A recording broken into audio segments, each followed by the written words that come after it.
کبھی کبھار ایسا بھی ہوتا ہے کہ جب ہم جائے نماز پر اللہ سے مانگنے کے لیے بیٹھتے ہیں تو نہ آنکھوں سے آنسو نکل پاتے ہیں اور نہ ہی زبان سے کوئی بھی دعا لفظوں کی شکل میں کہی جاتی ہے۔ بس عجیب سی کیفیت ہوتی ہے، دل تو تب چیخ چیخ کر کہہ رہا ہوتا ہے کہ یا اللہ اب آپ کے کن کی ضرورت ہے، لیکن لب اس درد کو بیان کرنے سے قاصر ہوتے ہیں۔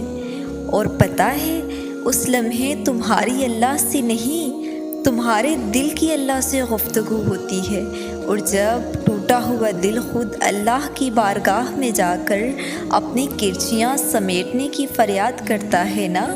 تو اللہ اس کے لیے اپنی مدد نہیں بھیجتا، بلکہ اللہ پھر وہ کرچیاں خود سمیٹتا ہے۔ اللہ تب وسیلے نہیں بناتا اس کے لیے، بلکہ اللہ خود اس کا وسیلہ بن جاتا ہے۔ تمہاری یہ خاموشی اللہ کے ہاں بہت زور کا شور مچا دیتی ہے، اتنا زور کہ آسمان خلق اس چپ کی آواز سے چونک اٹھتی ہے، اور پھر وہ ساری خلق اللہ سے تمہارے حق میں دعا کرتی ہے اور فریاد کرتی ہے کہ یا اللہ یہ جو درد سے تڑپ رہا ہے اسے شفا دے دے،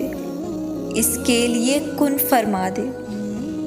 جب آسمان تمہاری آواز سے لرز اٹھتا ہے تو سوچو اس رب کی کیفیت جس نے فرمایا ہے کہ میں شارخ سے بھی زیادہ تمہارے قریب ہوں۔ سوچو تمہاری جس خاموشی کا شور عرش تک پہنچ سکتا ہے، اسے کیا تمہارے دل میں رہنے والا اللہ نہیں سنے گا؟ اللہ نہیں سن سکے گا؟ وہ سب جانتا ہے، وہ سب جانتا ہے، تب بھی جب تم کہتے نہیں اور تب بھی جب تم کہنا نہیں چاہتے۔ وہ دھڑکن ہے اور وہ دھڑکنوں کی ہی سنتا ہے، پھر ایسے معجزے کرتا ہے کہ دل پھر سے جی اٹھتے ہیں، دھڑکنیں پھر سے بحال ہو جاتی ہیں اور ویران آنکھیں شکر سے بھر جاتی ہیں، پھر کرچیاں بھی سمٹ جاتی ہیں اور شفا بھی مل جاتی ہے۔